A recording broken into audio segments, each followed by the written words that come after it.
Yeah, if we need to grab anything, we can grab something during the podcast. But Yep. jump right into it.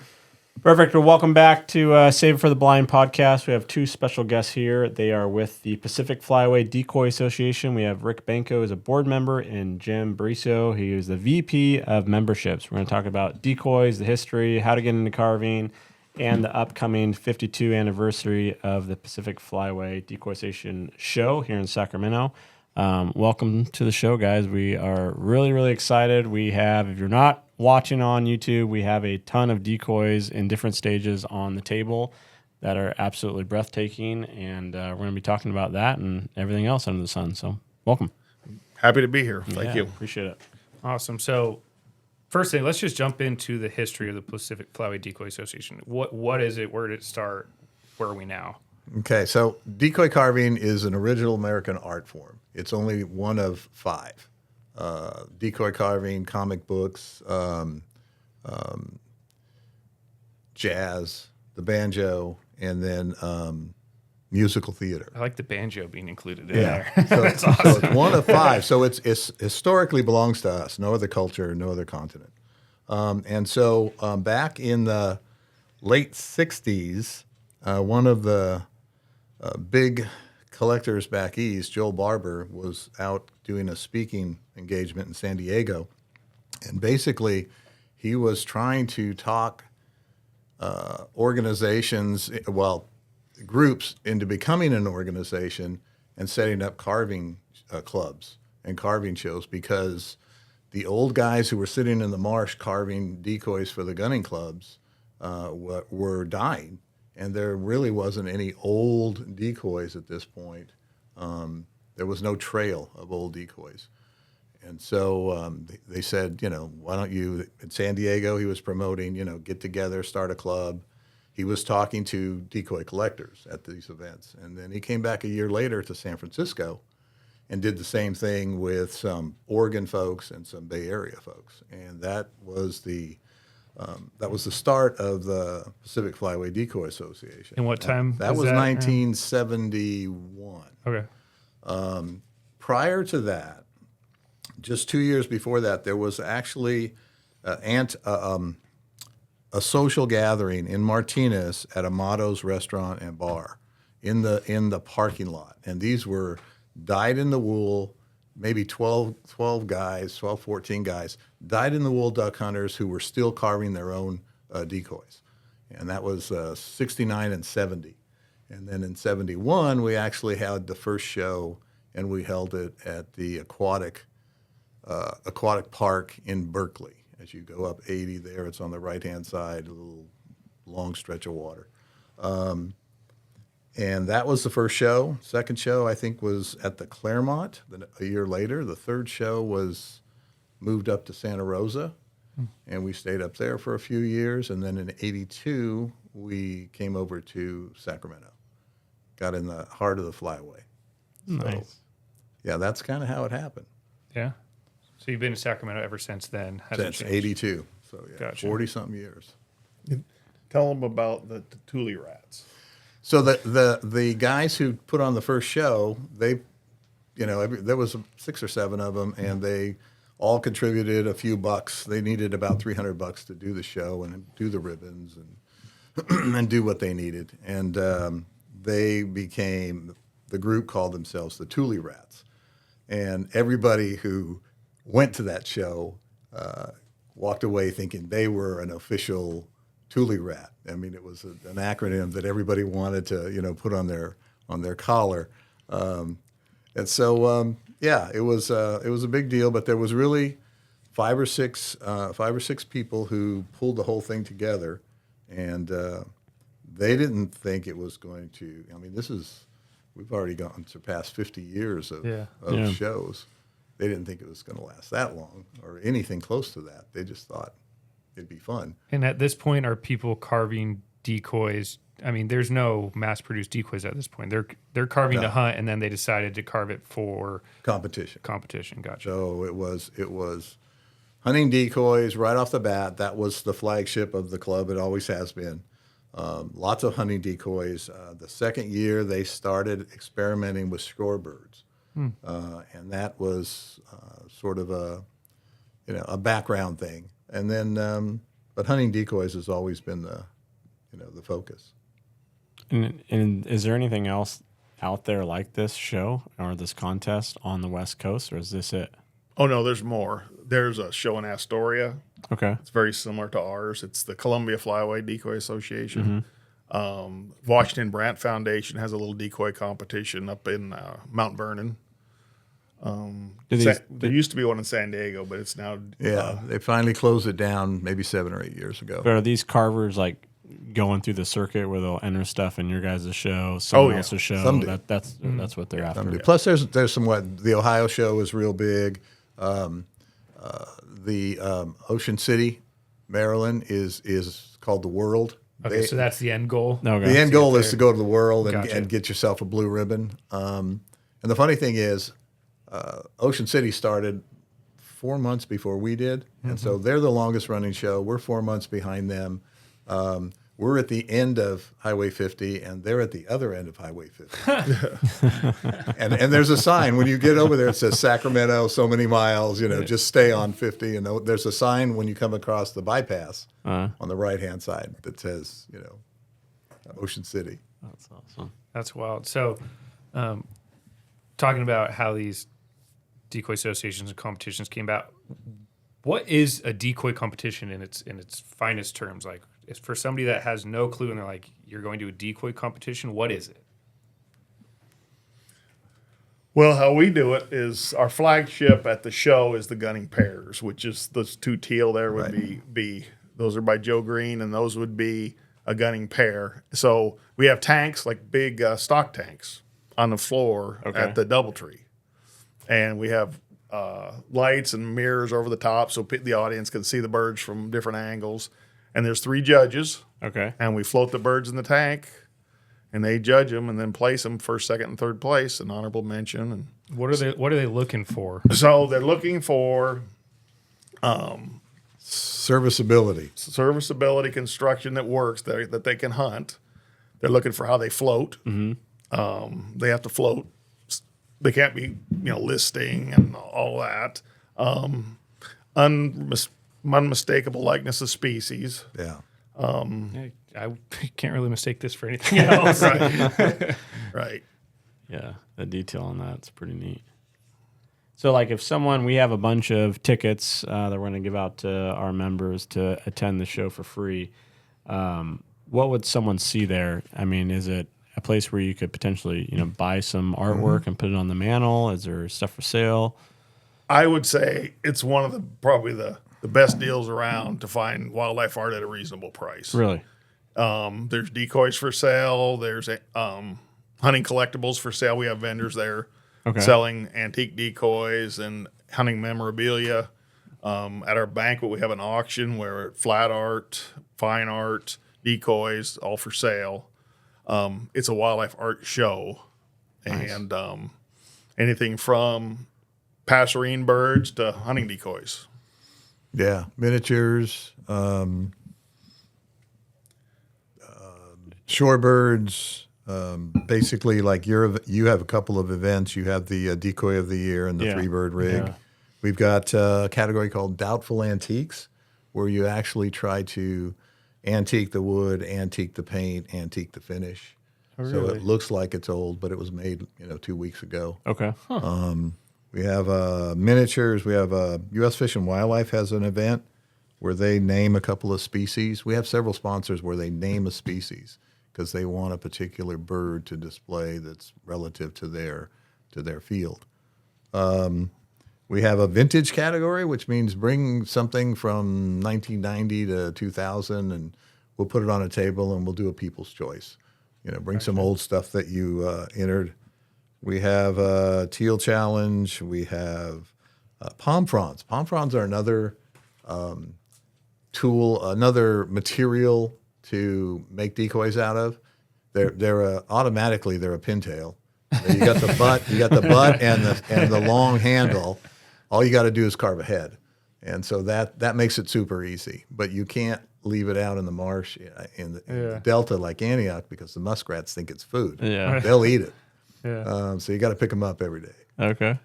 We also have on Friday night of the show, we have a cocktail party that we have an auction at, and you can buy a lot of neat stuff there at the auction. It's mainly miniature decoys at that auction.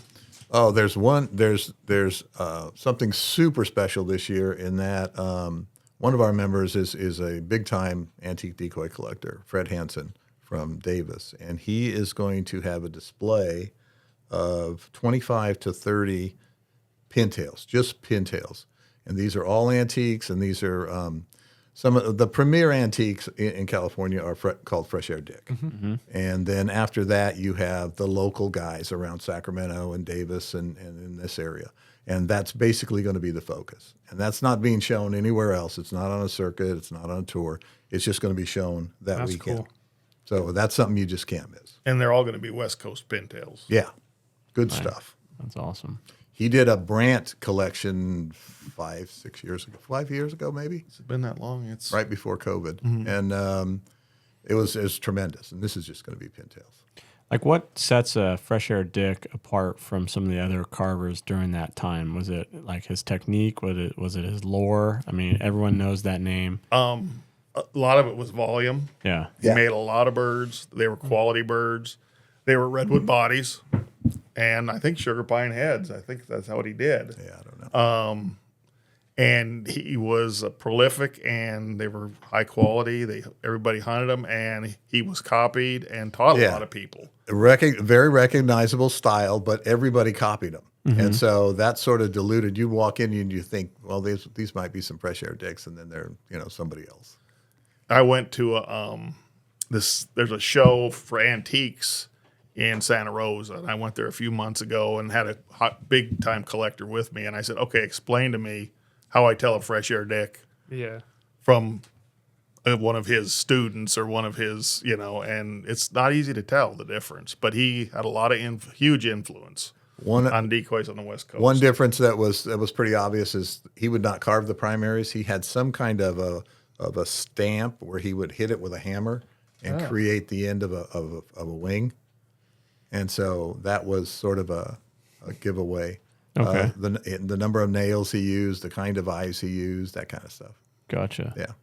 And the value on some of these decoys, like from a specific carver, does it matter on the value if like it is pressed on the bottom or like their signature or whatever? Yeah. You want the signature for sure. Yeah. But on a lot of the antiques, they're not going to have that. Yeah. Fresh Air Dick didn't sign his decoys. What are some of the values of those decoys that you're talking about? Well, that's hard. it's hard to say. Bill McClellan Brandt was on the internet a few months ago and went for over $2,000, and he is a carver from Eureka. And then last week, another one was purchased online for $800 or $900. Okay. So I mean, it's variable. I went to a collector's home in Mount Vernon, and he had just purchased a Mason wood duck for $750,000. Yeah. So it's all over the map, And species. I mean, he made 90% of his birds were pintails. He made some bluebill, but he also made some teal and some cans. So if you have a teal, it's special because he didn't make as many of those. And if you have a teal that's never been hunted over, never been in the water, you bought it and you just kept it, that's even, it's going to be even more. He made a dozen Brandt, and those are Fresh Air Dick made a dozen Brandt, and I'd hate to think how much they're worth. Yeah, they're hard to get. So there's only a dozen riding around somewhere out in the and I world. think there's like 10 of them have been accounted for. Oh wow! Oh really? So there's a couple more maybe floating around. I was gonna say, I've heard stories, and I could be wrong, but people have found the Fresh Air Dick, decoys in the marsh before poking out. I wouldn't doubt it. Could be. Yeah. That's wild. Well, why don't you guys just kind of dive into, let's say if you're wanting to get into the hobby of hunting under your own decoys, what's the process here? I mean, you got some blocks of wood here. Looks like you cut them out, and then the process of getting to this beautiful Brandt. Well, the first step in making a decoy is drawing a pattern. You've got to draw a pattern or you can buy a pattern. It just all depends if you want your an original decoy of your own, or you want to buy a pattern. You could see this is a chunk of redwood that I salvaged, and you can see I've got the profile on here, drawn, and then I've got this is the bottom or top pattern, whatever, but it's going to be the bottom. And you take this and you cut. First thing you do is you cut this out on a bandsaw. Then you have these two sides left, and you lay it like this now, and you cut this out, and you end up with this. That's your block that you're going to make a decoy out of. A good block of wood still that needs some trimming on the edges. Right. And that's all freehand? You don't have a specific like outline? No, freehand that on a bandsaw. Okay. And I just have my patterns drawn on paper. I just lay the paper on there. So you get to this point, and now you got to start carving, right? What I usually do is I carve the heads first. Okay. And I just carve the heads on a chair next to my wood stove in the house, and with a shop vac close by. There's wood chips all over the living room. So I carve the heads first, and then this, I just carve the head with a carving knife. Very simple. That's it. That's all I use. Small little knife, obviously. It's all knife work. Very sharp. And you can see, that's the neck. I know to go to there. And anyway, and I've carved a lot of brand heads. So this goes on a vise. Okay. So you can, really reef on it and carve, because I carve. What I use is a draw knife, and I think most guys use a draw knife to carve their bodies. So, and it's just a motion this, and it's on the vise, and you carve. They call it carving to the round. Yeah. And you can have people to use jigs that give them the shape they want. I just do it by eye. Okay. Your eye is amazing at being able to make things symmetrical. So you do that, and anyway, you end up with this right here. So this is what it would look like. You can see where it's bolted onto the vise here. And this is what it looks like when you're done. Now, this has been rasped and sanded. Okay.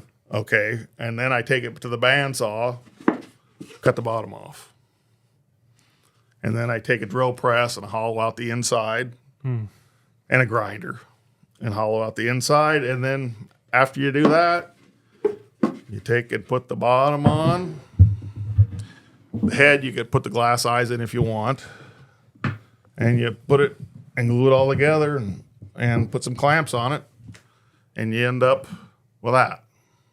Nice. Beautiful. And so once it's all glued together, then you got to seal it. And I use an alkyd varnish to seal with. People use all sorts of different things. I paint with oil, so that's what I use. What's the preference on wood, and does it matter where you're hunting, where you live, marsh? The preference on wood is what's available. Okay. Really. I mean, the truth of the matter. Traditionally, in Northern California, redwood and sugar pine are the two most popular, I would think. If you're serious about making like a rig for yourself, redwood has certain qualities that help it keep out the moisture. So that's going to last a long time. So the body preferably would be redwood. Okay. And then the head would be sugar pine. Sugar pine takes detail a little better than redwood. That's why I use sugar pine. I've made lots of heads with redwood, but sugar pine's preferable. Now the decorative guys don't like redwood. They use other basswood and jolotong and different stuff. Yeah. But I use pretty much redwood for the bodies. I've done some Port Orford cedar bodies. I've done some sugar pine bodies, but I have access to lots of redwood, so I use redwood. And cork. The cork's are real nice popular. and light, and it's got a texture to it, so it's really a good wood for a decoy. And there's two different kinds of cork. There's black cork that's got a lot of texture to it, and then there's high density cork that when you're done you can't tell it's not wood. Oh wow. Yeah. That's great. Rick, how long have you been carving? Started in 2007. Okay. Seriously, in 2007, I dabbled with some stuff that I would hate anybody to see before then. But I was really lucky. I was working on brant decoys. I had herders. Yeah. And they're falling apart, and I'm cobbling them together every year. And I had a guy named Bill Pinches who is a master carver, and he's in the CWA Hall of Fame. Yep. He lived near me and took me under his wing, and I bought a kit from Jennings Decoy Company, and I'm at home wrestling with that thing, and it's not coming out. And I called Bill and I said, "You got to help me. What do you think?" He's, "I come to the shop. Why did you buy this thing? I'd have cut the bird out for you. You wouldn't." Anyway, I finished that bird with Bill. It's still in my hunting rig. I number them all, and it's 00 because I didn't number it number 1 because number 1's a wood one. I got to put numbers on this one. So it's 00, and it's out there every year on Humboldt Bay. And Bill just, I carved with him for 10 years, and was very lucky to have that experience. And I had a teacher there every day when I was fouling up telling me what to do. So, that's how I got started. Now, if you're on a mission to complete a decoy, what's your time frame from start to finish? I was going to say, what's the time frame on one of these? Because it's kind of hard to add up because I do it in steps. Mm-hmm. Like I could do a head relatively quick at the house. Quick is what time frame? Oh, in an evening. Okay. Yeah, in an that is evening. quick. Yeah, pretty quick. If I really put my mind to it, a lot of times I don't get it complete in an evening, but just close enough. Okay, yeah. Because I don't like to sand them in the house. I like to sand them in a shop and things. A body on a vise to get to this stage, 5 hours. Oh. But you've got gluing time and sealing time, and so it's hard to say. Okay. What about painting? How long do you usually spend on the painting aspect of it? Well, these are pretty simple to paint. Once I seal it, this is just I think this is just black Rust-Oleum with tube paint mixed in with it. Raw umber tube paint mixed in with it, just to kind of make it so it's not so stark black. And same thing with the white. It's Rust-Oleum with raw umber and raw sienna put in there to make it so it's not so stark white. It doesn't take. You're waiting for paint to dry, and then painting the wing pockets that's tedious. It takes probably a half hour each side. So it's a pretty easy paint job. Do you have decoys that you carve to hunt over, and then decoys that you carve just for competition? I have some that I carved to hunt over that I put in competition that I haven't hunted over since. I actually have some here. Yeah, grab one for us. Here's one right here. So you hunted this thing first and then brought it to a No, I competition? just showed it hunt it. first. Oh, you showed I was it planning first. on hunting it, Oh, and gotcha. it won an award, and I never put it in the water. Oh, sweet. And I'm pretty sure that one's Port Orford cedar. That's not redwood. Let's see if it's decently heavy. So is that going to be the weight? That's the ballast weight, and so that'll self-right. If you put it in upside down or on its side, it'll flip over. And the little strap of leather is... Yeah, that's just attached Decoy. So I would attach the anchor line like this to that piece of leather. And Gotcha. this is a keel, and it's full of lead. So you put it in upside down, it'll flop over. And it's not that important to have them turn over like for puddle ducks, but for brant, I have 6 on a string. And when the waves are really churning, if they don't self-right, they're going to lay on their sides or upside down all day long. Gotcha.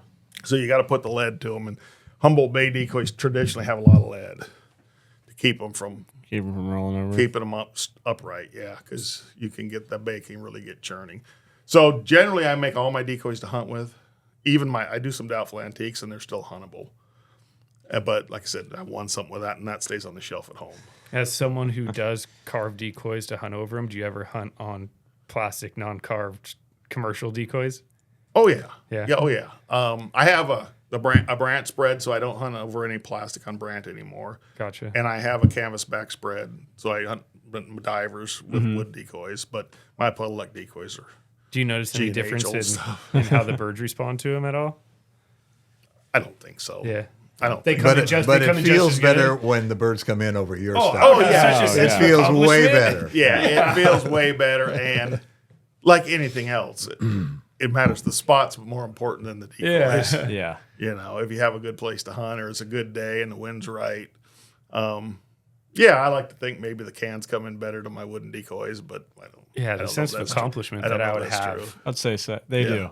Yeah, They do. They definitely do. We'll say they do. I'm all in. You know, there's another answer to your question, which is Yeah. how do you get started? Yeah. So our club is 501c3 nonprofit, and the category that we fit in is education. And so our goal or our challenge is to teach seminars. And so we teach 5 or 6. We teach in November, we teach at the Lodi Crane Festival. Okay. We have a seminar there. 2 weeks later, we have a seminar at Stockton, the Stockton Symposium. We have a seminar a new seminar we're starting in Morro Bay in January. We have a seminar at Snow Goose Days in Chico. Then we go back to Chico at one of our members' place in April and have we have a carve and paint. Usually these seminars we do are like 4-hour carve a shorebird, learn how to carve down grain, you know, some symmetry, all that kind of stuff. How to handle the knife, where to get your wood, that kind of stuff. But we also do a carve paint in Chico. It's a 2-day deal. And last year we did one in Davis. I'm not sure if we're going to be there again. And there's another one in there somewhere. The Monterey Bay seminar, their birding festival. We do one over there. So that's our deal, is to go around and teach people how to do this. So would people sign up for a spot prior to the event showing up? So if anyone want to go, they go to your website, look at those events. And We have a register. listing of the events and the dates, and all they have to do is find that event and get on their list of people who want to, you know, take the carving seminar. And the other thing, tell them about the mentorship. That's a real good way to We get just into decoy started carving. because this art form, the traditional hunting decoy, which is our flagship, the trend is going down. New carvers are carving, you know, miniatures and songbirds and stuff like that. They're not getting into this, and so we think that's a bad trend.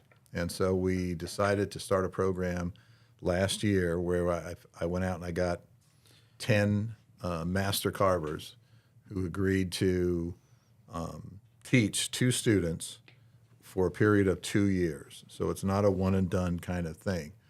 And they're going to teach them how to make a traditional hunting decoy, how to do all the steps that Rick just went through. And then we're going to take those birds and we're going to judge them in open water at Marsh Day, CWA Marsh Day. And then after that, because they got help, we're not going to really have like a competition at the show in the tanks. We're going to have all the birds on display, and then we're going to have a people's choice. People go in there and go, oh, that one's cute. I like that one. I'm going to vote for that one. So we'll see who wins in the water, and then who wins, the cuteness award. And have these mentorships filled up yet? Or are you still looking for people? We are still looking for a couple, but it's kind of based on where you're at. Mm-hmm. If the mentor is close enough that you're willing to go see them. So it's we have we have one guy in Washington. We have one guy in Oregon. We got 2 guys in Maryland. Oh, wow. We have one in Chico. One in Chico. I do one in Antioch. I'm not sure who else. Anthony Donato's in Fresno. Anthony's in Fresno. So yeah, it's more Kinda like if you're in the right place, there'll be somebody there. But some of the students are traveling quite a bit to get there. Anthony's students are traveling quite a ways. Yes, one guy was traveling from Woodland to Fresno to do his lessons. Wow. Yeah. But that's a great way to get involved in making your own decoys and involved in the PFDA. Yeah. Yeah, it takes somebody to teach you. You need a mentor. Either your grandpa was a carver, or your dad, is a duck hunter and knows somebody. Jim started with Ed Snyder. I started with Ed Snyder on on the Ileton Bridge. Nice. And went there, for 3 years before I could do a bird from start to finish. And he was tremendous and became a close friend more than a mentor. When did you start? I started in August. I will have carved my first bird 50 years ago. Wow. And I gave up all my hobbies to carve. I used to golf and I used to fish a lot and hunt a lot. And now I hunt I just go out a couple times for turkey. And I go to Oregon a couple times for, salmon or steelhead. And that's it. The rest of the time I carve. It's way more fun than golfing. Yeah. So, 50 years is coming up. Wow, congrats. That's phenomenal. Is there a bird that one carving that means the most to you? There's a bird. I really love blue-winged teal. Okay. And so if somebody says, hey, I need a blue-winged teal, I'm all in. Okay. But after about 20 plus years of ducks, I had a couple of buddies who were from back east that were having so much fun with shorebirds. And so I thought, well, I'm going to try shorebirds. And I've been carving shorebirds ever since. So shorebirds are a lot of fun. Where do you keep all your carvings? I take them to the show and people buy them. And, Gotcha. Yeah. You don't have a giant warehouse somewhere with a bunch of decoys. Yeah. So I know at our Grizzly Ranch Marsh Day, we do I believe it's a 3-bird rig, correct? Mm-hmm. Yep. Can you talk about what a 3-bird rig is? So for the people? It's going to be 3 hunting decoys. It's got to be at least 1 hen. Okay. So you could do 2 hens and a drake. Most people want to do drakes. Mm-hmm. They're more colorful and they're easier to paint. But you have to have at least 1 hen, and they're judged just like the regular hunting decoys. But we do it in the marsh at Grizzly Ranch, so it's pretty cool. Always windy, so they definitely can get movement. Yes. And like I said, not last year there was the redheads. These were competed in there last year. Okay. And then this year was widgeon, and it could be Tom Newell up in Washington came up with the idea. A widgeon, it could be Eurasian or American or either both, but just 1 hen. Nice. So a lot of guys did a drake Eurasian and a drake American and then 1 hen. Next year. And next year it's going to be. This is amazing. Next year's going to be scoters, and that's The Tom. detail on that. Mike Nesbitt out of Quincy did that scoter. And you got 3 scoters to pick from, so probably a couple of drakes and a hen. And you can do white wing, black, or surf, or a combination. And then the winner of that rig also goes to the show? So what we do is at Grizzly Marsh, the judges pick the top 5 rigs. Okay. In no particular order, right? It's just these are the top 5. These are the best 5 rigs. And then they end up in the tank at Sacramento and ranked 1 through 5. And it's good prize money put up by CWA, and it's really been a great event for us. Lots of participation. It's exciting. And then the people like me who didn't make the top 5 with these redheads, the pair will go into the gunning pairs. Oh, okay. So kind of shift focus. Yeah, so you get twice for your entry fee. You get twice like the bag. that. You get double duty, and we want them at the show. I mean, we don't just want them out in the marsh at 30 feet. We want people to see them at the show. Mm-hmm. So when you guys judge the 3-bird rig, it's at 30 feet, so it's not. Oh, it's out close there. up. It's at least that. Yeah. Oh wow! So you're not looking at fine detail. Well, but the or do you judges, do both? the judges, what we do is the judges rig them. So we have them all out there on the table, and the anchor lines and everything are there, and the judges pick them up and attach the anchor lines so they can look at the construction and everything to make sure that they're within the confines of the rules. Okay. And make sure that the keel's not falling off, or the head's loose, or the paint's coming off. The judges have them in hand, tie the anchor lines on them, and then we have people do bird trafficking waders to take them out and float them. Okay. Yeah. And something that you're holding in your hand that looks really pretty, and God, what a nice paint job. And you put it out at 30 feet, and sometimes the colors just don't project. Oh, wow. It looks too gray. It just looks too subdued. And some bird that, didn't impress you that much in your hand at 30 feet looks really good. Wow. Yeah. So it's quite a test. Yeah, it's a real fun, really a good competition. Aaron Freitas was the one that came up with the idea, and it's been very successful. Nice. What's one of the more unique decoys that you've seen or own in your own collection?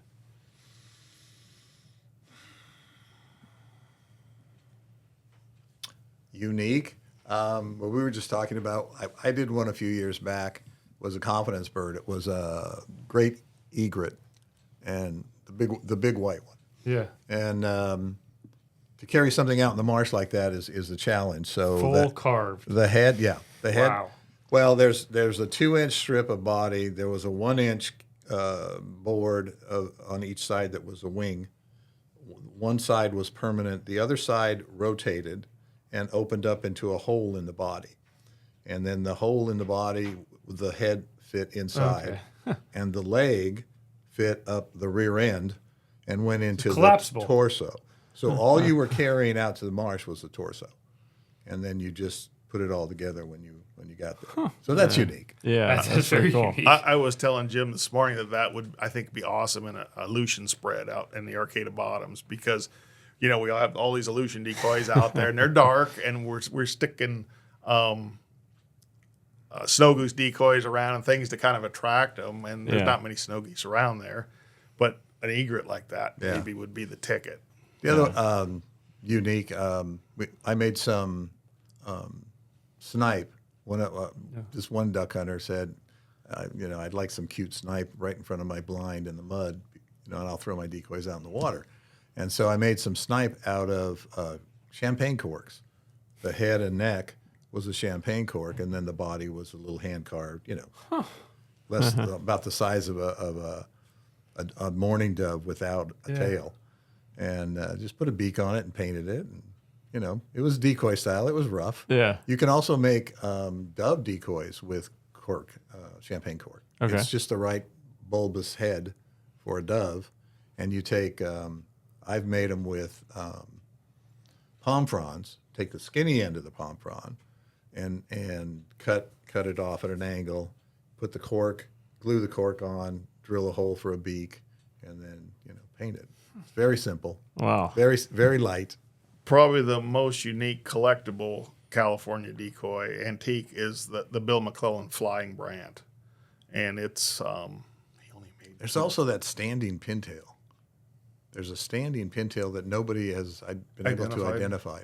But this brand is a flyer. It's a full-bodied flyer, and he made the wings out of the same technique that they were making airplane, like small airplane, model airplane wings with glue and cloth and wood, and it's pretty unique, and they're super highly collectible. The only guy I know that has one is Fred Hansen.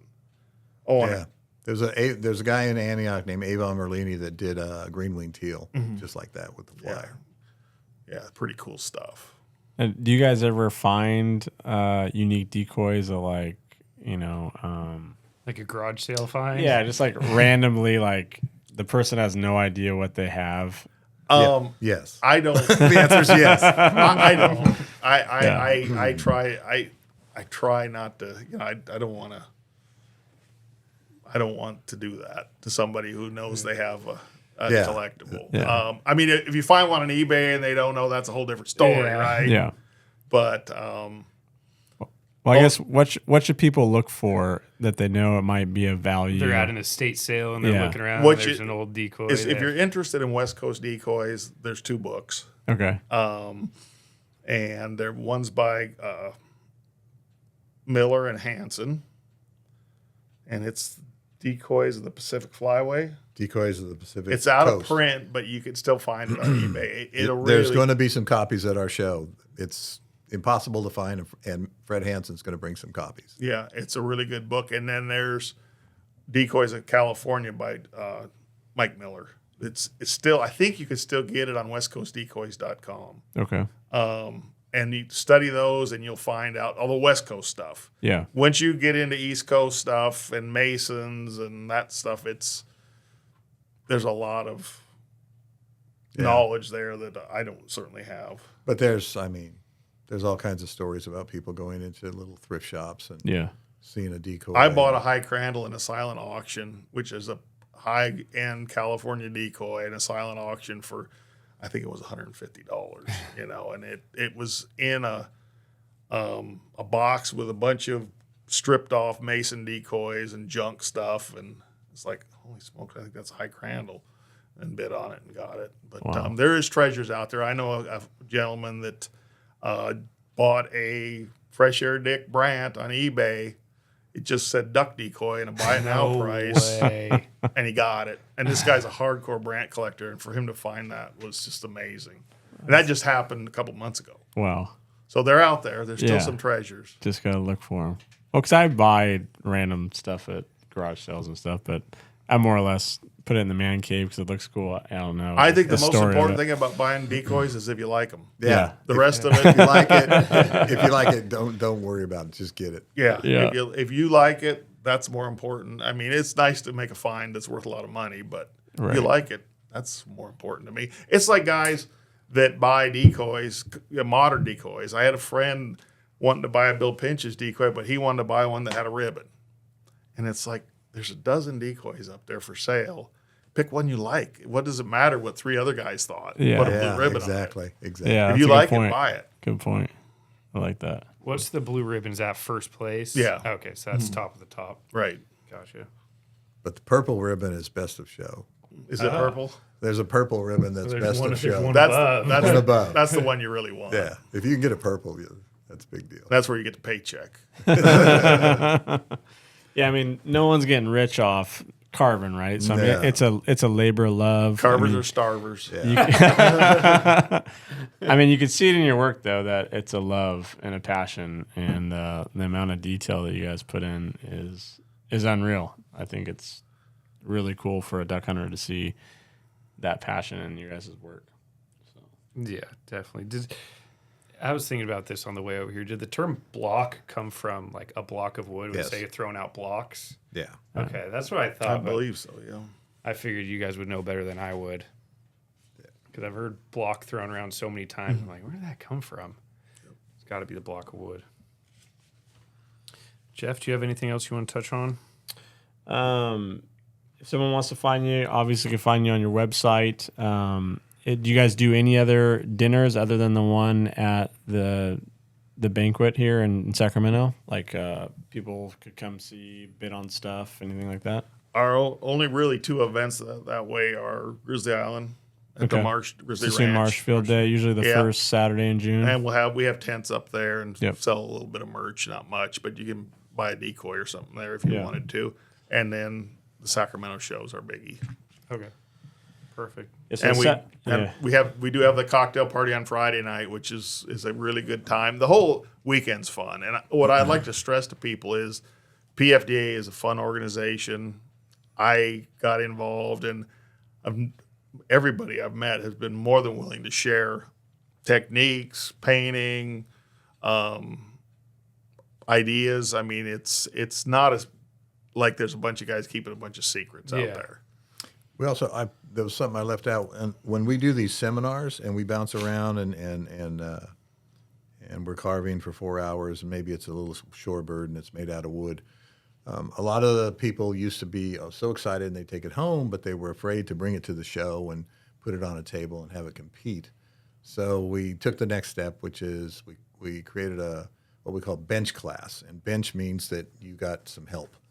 And so they can put their bird in the show for no fees, and they go up against bench classes, all the unpainted birds, and then any of the painted birds. So they're in two categories, and they get first, second, third gets $50, $50, $50, and $50 is a nice number because that's about what it costs to buy a really good carving knife. So that encourages them, and actually it's been real successful. Once we started doing that, we sort of broke the ice about bringing your bird to the show. They were just too self-conscious. Yeah.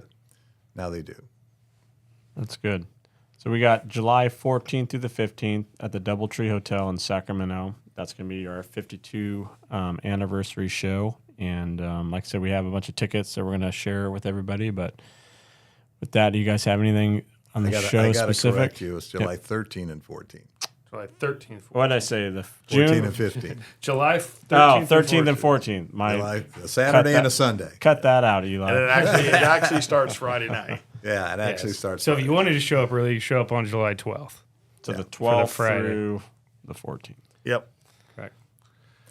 Do you guys have anything else you'd like There's to there, leave us with? we also have one of our really top end carvers is going to do just a live demo on the show floor Sunday right after lunch for a couple of hours and just work in front of people and they can sit right in front of them and ask questions. Oh, that's awesome. Yeah, so we do that too. And there's also a painting contest where you could sit right in front of Yes. these really good painters painting decoys, and you can literally sit from me to you and watch them paint and ask them questions while they're painting. And It's about a 4.5 hour live painting, and I do it every year. And to paint something in 4.5 hours is like ridiculous. Yeah. It is. I mean, it takes 20 hours in the shop, but you're going to block paint a bird and then try to put a little detail on it, and they judge them and they take them to the banquet and they auction them off. But for 4 hours you can watch how somebody paints. Yeah. That's awesome. And painting is 10 times harder than carving wood. painting is the toughest part. Yeah, you can if you carve 4 or 5 birds a year, in about 3 years, you can kind of be a pretty decent carver. But 40 years later, you're still learning how to paint. It's a huge challenge. And then you look at this, and it's like, wow, that doesn't look too bad. That's really hard. Yeah. Mike Nesbitt, the gentleman who painted that, is a tremendous painter. That's a good painter. He was an art teacher, and right? black on black is not easy. Yeah. Yeah, Mike was an art teacher. Yeah, he's a tremendous. He could paint a hen green winged teals. He'll paint a hen green winged teal in that painting contest that will just knock your socks off. Yeah. That's amazing. The detail's amazing.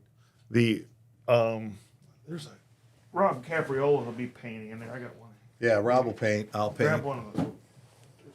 This one? There's a pintail in there someplace. Yeah.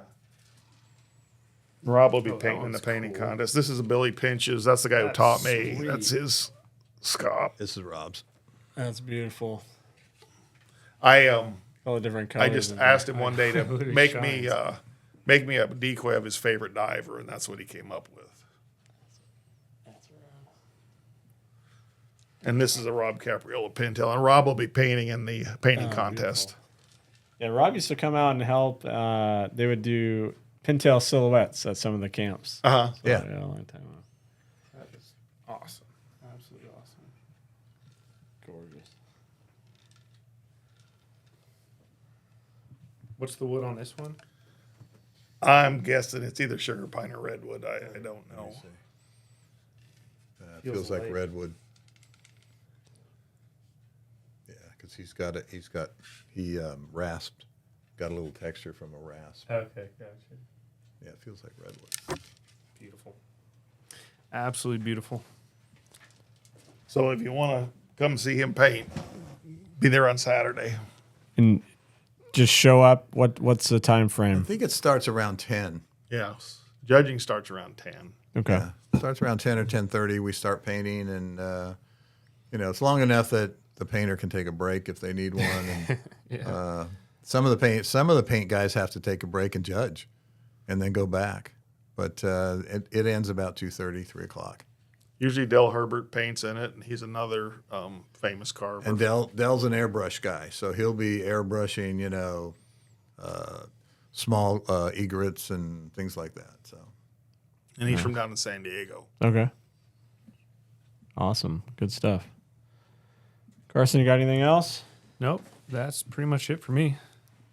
Well, if you guys don't have anything else to add, I just want to say thank you for making the trip down here. Well, we appreciate being here. yeah, it was great. No, eye-opening of what you guys do, the history, the passion of it. Just want to say thank you guys, and we wish you guys luck at this upcoming show. Yeah. Thank you guys. Appreciate it. See everybody at the hotel. It'll be good. Thank you for tuning in this episode of Save It for the Blind podcast. You can listen on Spotify, Apple Podcasts, or anywhere podcasts are found.